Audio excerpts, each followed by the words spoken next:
In the Gaza Strip, electricity is a luxury. So one startup has been reaching for the stars, or really, the sun. Sunbox, founded by Majid Mashharawi in 2017, is developing solar panels to provide energy for residents. There is a need, and no one is addressing this need from a household or a family perspective. It's more than a solar system for us. It's about, empowering young people. It's about creating something positive in Gaza, away from politics, away from the conflict. The Gaza Strip is one of the most densely populated areas on Earth, with 2 million people living in just 140 square miles. Nearly 15 years of blockade, which Israel tightened after Hamas took power, have brought infrastructure to its knees. Electricity mostly comes from the Gazan diesel power plant, as well as from Israel and Egypt. But that's usually just half of what Gaza needs per day. But Sunbox is trying to give power to the people. It's developed off-grid solar kits, which cost about $350 each and are often shared between two families, but can be used to charge mobile devices, lights, internet, and appliances. Components for the panels come from China, Canada, and the US, and even Israel, but the blockade provides a unique challenge.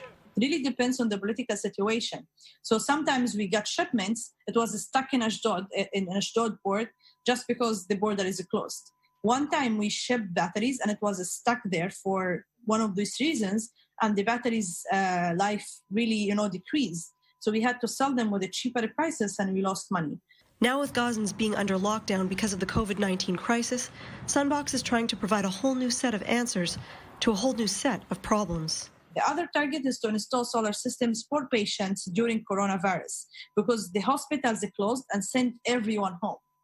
And those patients are having, medical devices that need energy.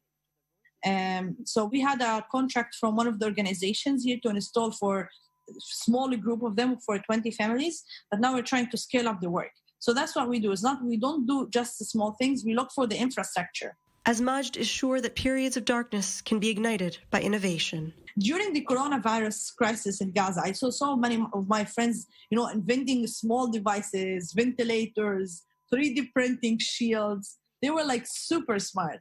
And then people come and ask me why you like Gaza. The best thing that happened in my life that I was born here.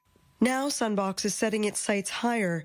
It's starting a crowdfunding campaign to try to light entire streets. We had a project where the community came up with the idea, actually. The community came up and they said, we have a street where women have sexual harassments, where old men in the morning when they go to the mosque, they fall in holes because the street is not paved. And it's a long street, it's like 1 kilometer street where around 5,000 people are living. Majd and her team use the existing infrastructure to power this street, making it go from dark to light, what they hope to do in many streets across Gaza. Emily Rose, I-24 News.